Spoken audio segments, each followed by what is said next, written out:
Let's move on to a much more simpler and easier member of the royal family to talk about. Andrew Mountbatten Windsor. No drama there, is there? The whispers had been circling palace corridors for months, but now the truth was crashing into daylight with a force the royal establishment could no longer quietly contain. A prince who once lived like royalty among sprawling estates, towering gates, and 30 lavish rooms was suddenly standing in front of something that looked nothing like the life he once ruled over. And the reaction? According to insiders, it was nothing short of explosive, because this wasn't just about a house. This was about humiliation. This was about power slipping away. And this was about a royal figure who many believe simply could not accept that the world he once dominated had suddenly shrunk to the size of a quiet countryside farmhouse. For decades, one name echoed with influence inside the royal machinery: Andrew Mountbatten Windsor, a man whose presence once carried weight in palace strategy, royal appearances, and elite circles that stretched far beyond Britain's borders. But lately, the story surrounding him has taken a dramatic turn. A turn so sharp that even royal watchers who thought they had seen everything were stunned by what happened next. The moment that triggered the latest wave of gossip wasn't a scandalous interview or another courtroom headline. It was something far quieter and somehow far more revealing. A visit, a simple visit to a property, but not just any property, a farmhouse. And the moment Andrew stepped onto that property on the Sandringham grounds, insiders say reality finally hit him with brutal clarity. We've been up to what we believe is a place called Marsh Farm. It's at Sandringham. Yeah. We've been looking at it this week, the last couple of days, and a lot of security fences are going up. A lot of work's being done on getting this house into shape for a former prince. According to multiple accounts circulating through royal reporters and insider circles, Andrew had arrived to conduct what was supposed to be a routine inspection. The residence he was evaluating would soon become his new home after being forced to leave the massive Royal Lodge estate that had defined his lifestyle for decades. But the inspection did not go smoothly, not even close. Sources watching the moment unfold described a reaction that ranged from stunned disbelief to visible agitation. Some reports went even further, describing the prince's behavior as bordering on a childish outburst, the kind of reaction that instantly signals a man who realizes the ground beneath his old life has completely disappeared. Witnesses say the discomfort was immediate. The house was smaller, much smaller, and suddenly the contrast between what he once had and what he was now being offered became impossible to ignore. To understand why this moment carried such emotional weight, you have to understand what Royal Lodge represented. For over 20 years, that property wasn't simply Andrew's residence. It was his kingdom, a 30-room estate tucked within Windsor Great Park, one of the most prestigious royal landscapes imaginable. The lodge wasn't just luxurious. It symbolized position, relevance, proximity to the power center of the monarchy. Living there meant you were still part of the inner world, still visible, still important. But Marsh Farm, the property Andrew was now inspecting, told a very different story. We think that it should be, or we're led to believe, that he should be out of or into his permanent home by Easter. However, he could be out of Royal Lodge and into a temporary place by the time of his birthday, his 66th birthday, next month. These photos of Marsh Farm, it's a ramshackle place. Royal correspondents from several major publications began tracking the moment closely, piecing together details that painted a stark picture. Once again, Andrew was being portrayed as a figure resisting the reality of his dramatically transformed role within the monarchy, a man struggling to accept that the institution which once elevated him was now quietly pushing him toward the sidelines. Because this relocation wasn't just about moving houses, it was about being moved. And insiders say that distinction matters more than anyone inside the palace wants to admit.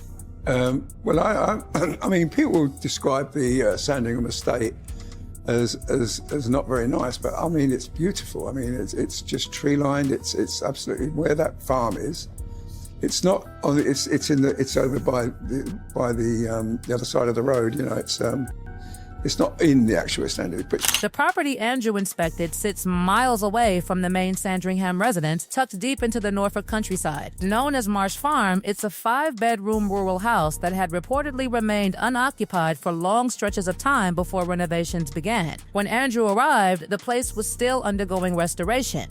Construction activity, security upgrades, interior redesigns, workers moving through the property preparing it for its future occupant. From a practical perspective, the visit looked like any normal property walkthrough. Rooms were examined, layouts discussed, security systems evaluated, even internet connectivity upgrades were reportedly part of the renovation checklist. But beneath that practical surface, something deeper was happening. Because what Andrew was really inspecting wasn't just a house. He was confronting the scale of his fall. Royal Lodge had been enormous. 30 rooms, vast grounds, a residence that screamed status at every corner. Marsh Farm, 5 bedrooms, a countryside setting, comfortable perhaps, but undeniably modest by royal standards. Reports circulating through royal media outlets described the farmhouse as humble. Some even used harsher words, cramped, worn, possibly suffering from years of neglect before renovation began. During the restoration process, pest control specialists were reportedly seen working around the property, a detail that immediately fueled speculation across tabloids and royal gossip circles. Questions were raised about structural wear, possible water damage from the surrounding countryside environment, and how much work would be required before the house truly resembled a royal residence. To ordinary homeowners, these details might sound routine, but to someone accustomed to living inside one of the most prestigious estates connected to the monarchy, the emotional impact is impossible to ignore. This wasn't simply downsizing, this was repositioning. And according to royal expert Robert Jobson, Andrew appears far from enthusiastic about accepting that reality. Moving trucks have reportedly already been spotted outside Royal Lodge, signaling that preparations for the relocation are no longer theoretical. They are happening, and the timeline is closing in quickly. Andrew is expected to vacate the estate before his upcoming birthday, officially surrendering access to one of the crown's most prestigious properties. Even the temporary arrangements underline the message. Until Marsh Farm is fully completed, Andrew will reportedly stay at Wood Farm Cottage, a modest residence previously used by Prince Philip during his retirement years. A quiet house, a quiet life, far removed from the grandeur Andrew once inhabited. For royal observers, the symbolism couldn't be clearer. This isn't just a logistical move, it's a retreat, a gradual withdrawal from the center of royal life into something quieter, smaller, and far less visible. But the story behind this shift goes much deeper than property lines and renovation plans, because Andrew's position inside the monarchy has been collapsing for years, and the shadow that started it all still lingers over everything. The controversies, the investigations, the connections that turned his public image into one of the most polarizing figures ever tied to the royal institution. Buckingham Palace eventually stripped him of his remaining royal titles and military affiliations, publicly acknowledging what they called serious errors in judgment while expressing sympathy toward victims of exploitation scandals connected to his past associations. Andrew, however, has consistently denied the allegations tied to his relationship with Jeffrey Epstein. But regardless of those denials, the outcome inside the monarchy became clear. His role as a senior working royal effectively ended, which is why this farmhouse move carries such heavy symbolic weight, because distance matters. Distance from Windsor, distance from London, distance from the machinery of royal influence, and perhaps most painfully, distance from the life he once believed would never disappear. But there's another layer to this unfolding drama that royal watchers are only beginning to talk about, one involving personal relationships, family dynamics, and rumors of an even more shocking escape plan that could take Andrew far beyond the borders of Britain. And if those rumors are true, the farmhouse may not be the final chapter at all. It may only be the beginning, because behind the quiet relocation to a Norfolk farmhouse lies a far more complicated and emotionally tangled story, one that stretches beyond royal estates and renovation plans and reaches directly into Andrew's private world. For years, observers inside the royal circle noticed something unusual about the living arrangement at Royal Lodge. Despite the fact that Andrew and Sarah Ferguson formally separated back in 1996, the two never truly lived separate lives. Instead, they maintained a strange but stable domestic partnership under the same roof, continuing to share Royal Lodge for decades in a way that baffled outsiders but somehow worked for them. Friends often describe their relationship as unconventional but loyal. Two people who had survived scandal, public embarrassment, financial struggles, and relentless media scrutiny together. But now, with the forced departure from Royal Lodge looming over them, even that long-standing arrangement appears to be shifting. Whispers emerging from royal reporters suggest that the farmhouse move may quietly fracture the living situation Andrew and Sarah maintained for so long. No official confirmation has surfaced, but insiders hint that the new environment may not replicate the comfortable dynamic they had built inside the sprawling Windsor estate. Royal Lodge gave them space, literal and emotional. 30 rooms allowed distance when needed and togetherness when desired. Marsh Farm, however, offers something very different. different. 5 bedrooms, limited privacy, a countryside property surrounded by open fields rather than royal walls. In other words, the kind of environment that forces people to confront realities they previously avoided. And according to observers watching the situation unfold, that shift is creating quiet tension behind the scenes. But even that may not be the most explosive part of this unfolding saga, because while Andrew's relocation to Sandringham appears to be the immediate plan, rumors have been circulating through royal gossip networks that the farmhouse might only be a temporary stop, a transitional phase before something much more dramatic happens, a possible exit from Britain itself. For months, speculation has been growing around one particular location that keeps appearing in discussions about Andrew's future, Bahrain. It may sound surprising at first glance, but Andrew has long maintained personal relationships throughout the Middle East, including connections within Bahrain's royal and business circles. Over the years, he visited the region frequently, developing ties that some observers believe could provide him with an entirely new environment far away from the relentless scrutiny of British media. If such a relocation ever happened, Sandringham would serve as little more than a quiet staging ground, a place to land temporarily while decisions about the next chapter quietly unfold behind palace walls. Nothing official confirms this possibility yet, but the fact that these rumors continue circulating reveals something important. Andrew's long-term future inside Britain's royal orbit remains deeply uncertain, and that uncertainty only amplifies the symbolism of Marsh Farm. Because the farmhouse doesn't just represent a new address, it represents a shrinking world. For decades, Andrew's life operated inside a powerful royal ecosystem. His residence at Royal Lodge placed him physically close to Windsor Castle, a geographic reminder that he still belonged to the inner circle of royal activity. Now, that proximity is disappearing. Norfolk sits far away from the political and ceremonial center of the monarchy. It's quieter, more isolated, and significantly less visible, which is exactly what many palace strategists believe the monarchy needs right now. The royal institution has spent years attempting to distance itself from controversies surrounding Andrew. His disastrous interview, the legal battles connected to his association with Jeffrey Epstein, and the subsequent settlement that followed created a public relations storm that the monarchy struggled to contain. Eventually, the palace took the extraordinary step of removing Andrew's remaining royal titles and military roles. It was a move rarely seen in modern royal history, and it signaled something unmistakable: the monarchy was drawing a line. Andrew would remain a member of the family, but not a public representative of the crown. That distinction changed everything. No more official appearances, no more royal duties, no more visible role inside the institution that once defined his identity. For a man who spent his entire life surrounded by royal privilege, that transformation is not just professional, it's psychological. The moving trucks outside Royal Lodge, the inspection of a farmhouse deep in Norfolk, the slow dismantling of a life once defined by royal privilege, and a prince standing at the edge of a dramatically smaller world. Whether he embraces that new reality or fights against it remains the question that continues to fascinate royal watchers everywhere, because sometimes the most revealing royal drama isn't played out inside palace ceremonies. Sometimes it happens quietly, in the countryside, at the doorstep of a farmhouse that represents the end of one royal era and the uncertain beginning of another.